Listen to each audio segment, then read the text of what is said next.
So hello everyone, in this video we'll be solving another LeetCode problem and the problem name is reordered power of 2. So let us read the problem statement first. So you are given an integer n. Now we reorder the digits in any order including the original order such that the leading digit is not a 0. Now we need to return true if and only if we can do this so that the resulting number is a power of 2. Now what do you understand by this question? So let us break this problem in simple terms. So the problem is saying that you are given an integer n and you need to find some permutation of that number n. So you need to find a permutation of that particular number n such that that permutation should not have leading zeros in it. This is the one thing. Now that permutation should be a power of 2, and if it is a power of 2 you need to return true, otherwise you need to return false. If that permutation is a power of 2, return true, otherwise false. So what we need to do, we need to check all the permutations whether this particular number whether this permutation of this particular number n is a power of 2 or not. So we need to check all the permutations, right? But that would be very long. So what can we do? If you just observe one thing, whenever there is a question of permutations, there is one simple thing to observe. The word permutation.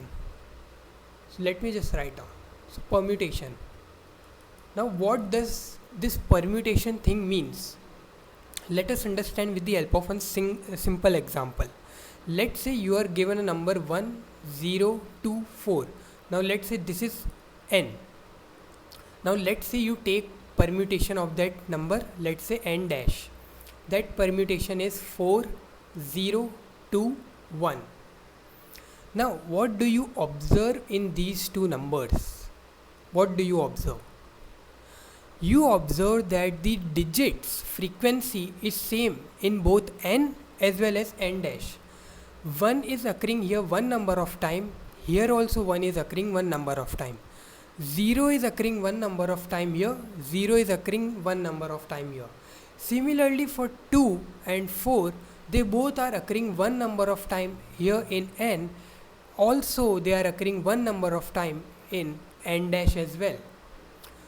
So what we can interpret from this? So we can solve this question simply with this particular observation. So what we can do? What will be the algorithm? So let us discuss the algorithm and then we will see one example to understand how this algorithm will actually work. So let us first see what is the algorithm. So what we can do? So we will have digits. So if you look at the constraints of the question, n can be as big as 10 to the power 32 and it can be as less as 0 or 1. I haven't attached the constraint here, but yeah, this was roughly the constraints of the problem. So what we can interpret from this? So what we can do for each and every power of 2, for each power of 2, we first calculate what all frequency of numbers it has. For example, for 2 to the power 10, 2 to the power 10 has 1, 0, 2, 4 in it.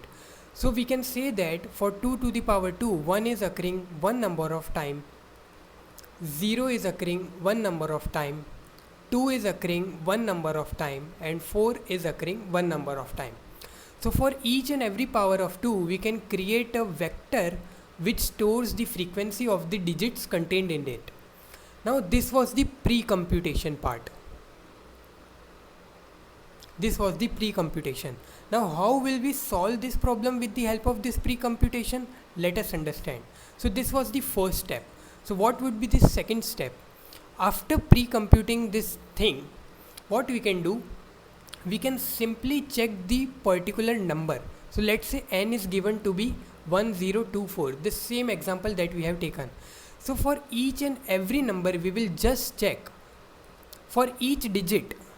So for example, n has digit 1 occurring one number of time, 0 occurring one number of time, 2 occurring one number of time, and 4 also occurring one number of time.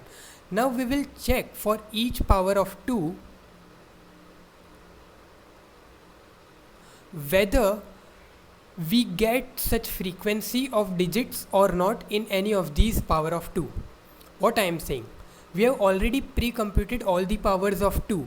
Now we need to return whether we can return a permutation such that it becomes a power of 2, right? So we have already pre-computed the powers of 2 with the frequency of the digits. So like we have discussed, for the 1024, 1 was occurring one number of time and so on and so forth. So for each power of 2 we have already computed the digits frequency. Now the current number, whatever permutation we take, the frequency would remain same, that we have already seen from the observation part. So if the frequency is same, so we will check for each and every power of 2 from 0 to 31 whether we encounter any of these frequency which corresponds to number n or not. If it is, then we will return true. If not, in the end we will return false. Now if you didn't understand this problem, don't worry, we will dry run by taking one example and then we will understand with the help of the dry run part, and then I'll show you the code also, which is exactly same of what I have told you the algorithm right now. So let us see the dry run part right now. So let us dry run with this example. So this is the example that I have taken where n is given as 6, 6, 3, 5, 5. Now we need to check whether this particular n has some permutation such that it is power of 2 or not. So how will we check? First we will do the pre-computation. So this is the pre-computation part. So we will iterate from 0 to 31. We will take all the powers of 2 and for each power we will store the frequency of the digits that are contained in it. For example, for 2 to the power 0, it is value 1. So 1 is occurring one number of time. For 2 to the power 1, it is equal to 2. So 2 is occurring one number of time. So on and so forth. So for 2 to the power 16, we have 6, 5, 5, 3 and 6. So here 3 is occurring one number of time, 5 is occurring two number of time and 6 is also occurring two number of time. And so on and so forth, it will go till 2 to the power 31. So this is the pre-computation that we have done. Now what we will do, we will first take the frequency count of these digits that are present in n also. So we can say that n has this 6 occurring two number of time, 3 occurring one number of time and 5 occurring two number of time. So this is the frequency count. Now we know that for permutation frequency count remains same. So we will just check whether we find such frequency in our pre-computation table that we have created or not. So we will iterate one by one for each and every power of 2. So for power 0, we have 2 to the power 0 which is equal to 1. So we will check what are the frequency digits for 2 to the power 0. So we come across 1. So 1 is occurring one number of time. So we see here that there is no 1 present. So we will go forward. So on and so forth, we will come across this 2 to the power 16. So what we will do now? So let me just erase this part. So for 2 to the power 16, we will first have the digit 3. So we will say, okay, 3 is occurring one number of time. So we will compare. Here also 3 is occurring one number of time. So okay, continue with it. Then we will check 5. So 5 is occurring two number of time. So we will check here also 5 is occurring two number of time. So okay, 5 is also occurring two number of time. Then we will come across 6. So 6 is occurring two number of time. So 6 is also occurring two number of time. So yeah, 6 is also occurring two number of time. Now this will not only be there for these 3 digits only. We will go for all the digits from 0 to 9. So we will check for each and every digits, because it can happen that okay, these 3 digits are having the correct frequency, but there might be some possibilities that there might be some other digits as well here, either in n or in the pre-computed power of 2 as well. So we will check for each and every digit whether the frequency count in our pre-computation part as well as the map that we have created for this value n is matching or not. In this case, yes, 3 is occurring one time in both the map of n as well, and in the pre-computation part 5 also and 6 also. So we can say that yes, we have one permutation of n which is a power of 2. So we will return true here. And what is that power? That power is 16. 2 to the power 16, that is nothing but 6 5 5 3 6. So if we rearrange this n in, like, we have 6 occurring 2 number of times, so 6 5 5 3 6, yes, we can rearrange this n in this permutation. So yes, we found that there is a permutation which is a power of 2 for this particular value of n, so we return true here. Now that was the algorithm and the dry run part. So I hope you understand this part. Now let us see the code now. The code is also exactly same of what I have told you till now. So let us see the code now. So this is the code.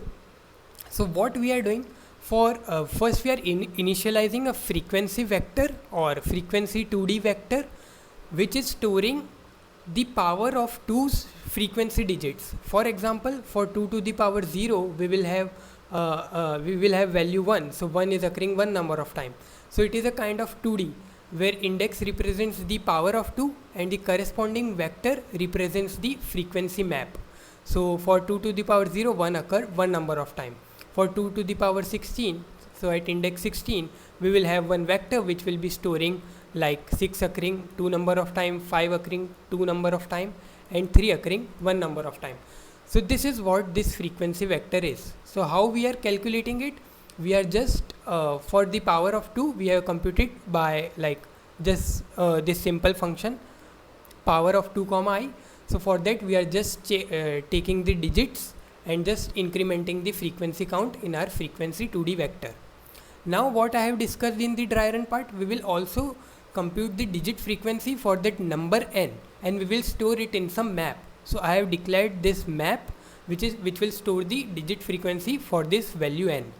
Now this is the same thing here. We are just taking each and every digit and just incrementing the frequency in the map.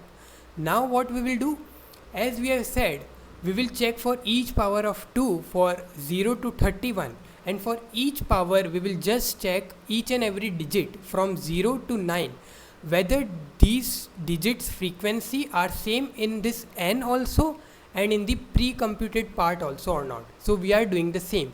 So first we have initialized one flag true, which will say okay, yes, we found some value. We have not found some value, we are just setting a flag so that we can know whether we found a particular value or power of 2 or not. So we are just checking for each and every digit here. So if we found any frequency which is not matching in our map with the pre-computed part, we will just set the flag to be false. And if anywhere in any of the iteration the flag remained true, that means there is one such kind of permutation existing. So we will return true from here only. Now if this is not the case for all 32 powers, we didn't find any permutation, so we will just return the false here.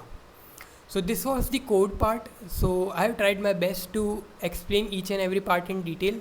So I hope you learned from this video and understood what I have taught. So thank you.